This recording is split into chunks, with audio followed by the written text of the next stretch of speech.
राजीनामा दिलेला आहे, काय तुमची नाराजी आहे, का नाराज झालेला नाही? थेट एकनाथ शिंदेकडे तुम्ही राजीनामा दिल्यामुळे सध्या हालचाल. मला वाटतं बाहेरच्या राज्यातलं भेटणारं मानधन दिव्यांगांना इथं फार कमी आहे. बऱ्याच पदभरती झाली नाही, 6-6 महिने पगार भेटत नाही, मानधन भेटत नाही. म्हणजे लाडकी बहीणला दिलं चांगलंच आहे, पण त्यांना 2 महिने अगोदरचं भेटतं आणि दिव्यांगांना 6 महिने भेटत नाही. या सगळ्या याच्यावर उद्या आंदोलन करण्याची वेळ येईल आणि ती वेळ आली तर मग आपली नैतिक जबाबदारी आहे आणि दिव्यांगासोबत आम्ही बेमानी करू शकत नाही. म्हणून आज आपण राजीनामा दिला आणि असलेली सुरक्षा सुद्धा काढावी असं पत्र दिलेलं आहे शिंदे साहेबाला. उद्या फडणवीस साहेबाला देऊ.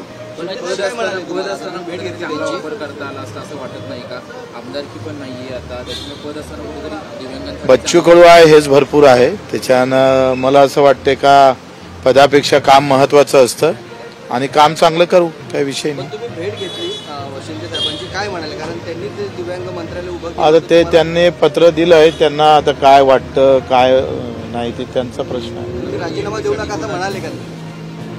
तुम्ही राजीनामा देऊ नका. बच्चू कडूंवर शिंदे साहेबांचं प्रेम कमी झालंय का असा त्याचा प्रश्न आहे. नाही पदामुळे प्रेम राहतं आणि पद काढलं म्हणजे प्रेम कमी होते असं नाही. असं काही विषय नाही, तो काही विषय नाही आहे.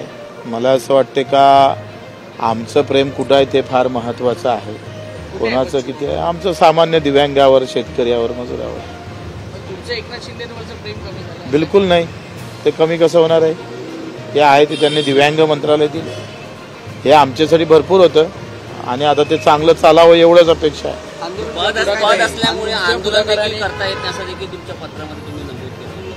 नाही, उद्या आंदोलन करावं लागेल आणि मग पुन्हा आपल्याला अडचण येऊ नये कोणाला, ते माझी नैतिक जबाबदारी म्हणून. आणि दिव्यांगासोबत आपण बेमानी करू शकत नाही आणि म्हणून तो राजीनामा दिला आहे.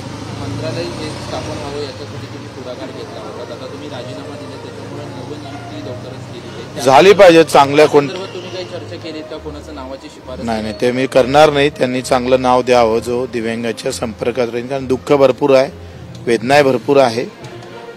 संवाद आणि संवेदना ठेवून त्यांच्यासोबत चांगला हितगुज करणारा एखाद्याची चांगली नियुक्ती त्यांनी करावी. ते पाहू, तो नंतरचा भाग आहे. जर तर मध्ये आपण कधी बोलत नाही, आत्ता जे आहे याच्यावर बोलतो.